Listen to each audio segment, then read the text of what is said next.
Hello, hello! Je m'appelle Jennifer, j'ai 40 ans et ma vie a déjà basculé 2 fois. Une fois après un bon gros burn-out qui m'a fait déménager à l'autre bout de la France et créer mon entreprise, puis une deuxième fois suite à une longue maladie. Là, j'ai eu très peur pour ma vie, alors j'ai décidé de faire un gros travail sur moi, de penser toutes mes blessures, de comprendre qui j'étais vraiment et de créer une vie qui me ressemble pleinement. Je t'explique ici comment tu peux toi aussi faire d'un événement difficile un véritable élan pour te révéler et pour transformer ta vie.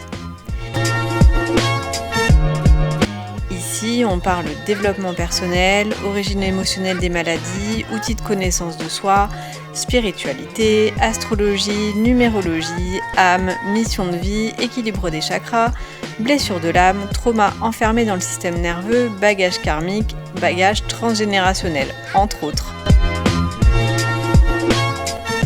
Allez, installe-toi confortablement, on va commencer. Pour ce nouvel épisode, je voulais te parler des signes que nous envoie l'univers. Et pour ça, je vais t'expliquer comment ce sont les signes de l'univers qui m'ont fait venir ici, aux Philippines. Parce qu'en fait, quand on me demande « Mais pourquoi tu as choisi les Philippines comme destination? Est-ce que tu connais du monde là-bas ?» En fait, je réponds toujours en plaisantant « Tu sais, ça a été un choix hyper rationnel. Je me suis tiré les cartes pour prendre ma décision. » Et en fait, c'est pas à 100% vrai, mais c'est vraiment comme ça que ça a commencé. Quand j'ai dû prendre une décision vraiment cruciale suite à ma banqueroute, disons-le clairement, j'avais plusieurs choix. Le premier choix, c'était de reprendre un emploi salarié, sauf que c'était clairement impossible avec mon état de santé. Le deuxième, c'était de retourner vivre chez ma maman. Et franchement, je l'adore, mais j'en avais pas envie, j'avais trop l'impression en fait que ça me faisait revenir en arrière, que ça me faisait régresser. Le troisième choix, c'était de trouver des missions de freelance liées à mes compétences en direction marketing produit. Et je me suis dit pourquoi pas dans un premier temps, mais encore faut-il en trouver super vite. Et j'avais un quatrième choix aussi qui était de contacter un de mes anciens formateurs spirituels pour lui proposer d'animer des ateliers dans son organisme.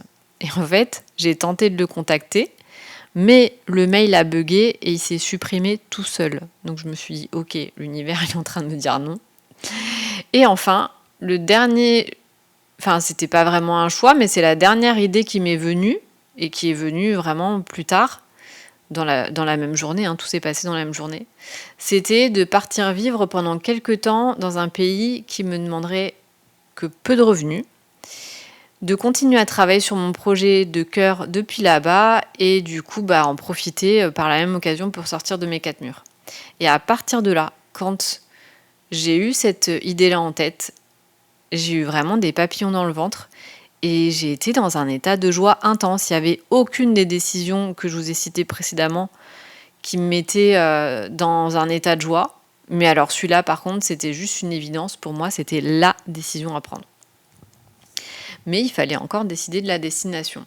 Et c'est là que j'ai sorti mon jeu de tarot et que j'ai créé un tirage dans lequel je demandais si je pars dans tel pays, comment est-ce que je vais me sentir au niveau de la santé, au niveau de mon épanouissement personnel, au niveau de mes finances, du travail, du succès, des relations amicales, des relations amoureuses et enfin, quel est le conseil des cartes sur cette destination? Enfin, en tout cas, sur moi dans cette destination. Donc j'ai commencé à faire ce tirage-là pour le Mexique, parce que c'est un pays que j'avais envie de découvrir depuis quelques années et où j'avais été à 2 doigts de partir durant 1 mois en 2022. Mais en fait, non, le tirage n'était pas favorable. En fait, il était favorable pour un départ en vacances, mais pas pour mon succès pro, ni pour me renflouer financièrement. Et c'était quand même un des objectifs de ce voyage aussi. Du coup, j'ai fait un tirage pour la Thaïlande, puis un autre pour le Vietnam, et en fait, ça collait toujours pas. Du coup, en fait, j'ai décidé de lâcher mon jeu de tarot, parce que je me suis dit que j'allais peut-être pas faire un tirage pour X pays. Et c'est là que j'ai demandé à l'univers de me donner des messages et de m'envoyer des signes. Je me suis levée, j'ai marché, et immédiatement, j'ai eu très distinctement Philippines qui est venu résonner dans ma tête. Mais en fait, j'y pensais Mais alors, vraiment plus du tout. Mais c'est vrai qu'il y a une petite dizaine d'années, c'était une destination où je rêvais d'aller. Mais je l'avais tout bonnement et simplement oublié. Et ensuite, les signes se sont enchaînés. En rentrant chez moi, j'ai croisé une voisine que je ne croisais que tous les 2-3 mois. C'était donc pas si commun pour moi de la voir, c'est même plutôt rare. Et devinez quelles sont ses origines ? Elle est née aux Philippines. Le soir même, je lisais un roman et dans ces pages, je lis Guérisseur philippin, alors que le livre n'avait absolument rien à voir avec ce pays et ne parlait pas du tout du sujet de la guérison.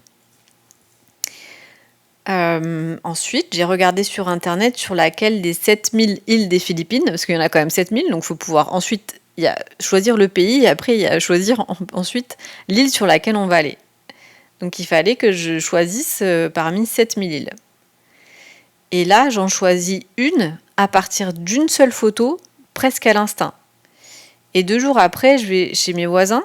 Donc, étant donné qu'elle est d'origine philippine, je voulais qu'ils me rencardent sur les Philippines, puisque en fait, ils y vont régulièrement en vacances pour voir la famille. Et du coup, une fois rentrée chez moi, ma voisine m'envoie un message pour me dire « Non mais regarde ce qui était sur la table durant toute notre conversation, je sais pas du tout pourquoi ça s'est retrouvé ici. » Et en fait, elle m'envoie la photo d'une espèce de portefeuille en moumoute et qui était un souvenir acheté sur l'île de Bohol, qui est la fameuse île que en fait j'avais choisie. Quelques jours plus tard, ma mère me dit qu'elle a vu un reportage sur les Philippines et qu'elle y a vu un phénomène naturel très atypique qui était appelé les Chocolate Hills. En fait, bingo, c'était encore l'île sur laquelle j'avais choisi d'aller. La semaine suivante, je me dis que j'aimerais beaucoup apprendre à activer la Kundalini pour pouvoir le proposer plus tard en soins collectifs à des clientes. Et du coup, je regarde où je pourrais me former à cette pratique. Et là, je me rends compte que ça a été développé aux Philippines. Bref, au total, je dois avoir une bonne dizaine d'exemples comme ça, alors que soyons clairs, on n'entend quand même pas beaucoup parler des Philippines habituellement. Donc, du coup, c'est vraiment de cette façon, en me laissant aller, en faisant confiance aux signes et aux messages de l'univers que je me suis retrouvée ici. C'est vraiment, clairement, la première fois que ça m'arrive de me laisser autant porter et de ne pas prendre de décision rationnelle et de me dire « Ok, l'univers me dit d'aller là-bas, et ok, j'y vais. » Bon, en même temps, avant, j'étais pas non plus autant à l'écoute des signes comme ça. En tout cas, je continuerai bien sûr à te raconter ce que ce beau voyage m'apporte. Et d'ailleurs, j'ai un petit update de dernière minute à t'apporter. Aujourd'hui, je suis allée dans un espace de coworking où j'ai commencé à rédiger cet épisode de podcast. Et à un moment donné, je suis descendue pour aller redemander quelque chose à boire. Et une des employées m'a demandé si j'avais pensé à aller sur l'île de Sikiror. Et en fait, j'avoue que j'ai angoissé il y a 2 semaines à me demander où j'allais continuer mon aventure. Et comme la réponse n'était pas du tout évidente, j'ai décidé que c'est parce qu'il fallait que je reste ici à Bohol. Donc du coup, j'ai prolongé d'1 mois, ce qui me fera donc au moins 2 mois ici. Mais je pense quand même aussi de temps en temps à Sikiror. C'est une toute petite île qui est connue pour être mystique. En plus, moi, j'adore ça. Et je pense aussi à Palawan, qui est beaucoup plus grande et qui est aussi mondialement connue. Du coup, je crois que j'ai mon signe. À mon avis, ma prochaine destination, ce sera probablement Sikiror. J'espère que cet épisode t'a plu. Il faut aussi que je te dise que tu peux toi aussi demander des signes à l'univers. Si tu as une décision à prendre, tu peux demander à ce qu'on t'envoie des signes pour te donner des réponses. Tu peux même demander à voir des choses particulières pour te dire que c'est oui. Par exemple, tu peux demander est-ce que tu penses que ce nouvel emploi serait bon pour moi ? Et tu peux demander d'avoir une validation en voyant je sais pas, quelque chose d'un petit peu rare quand même, sinon c'est un peu trop facile, en voyant un saxophone.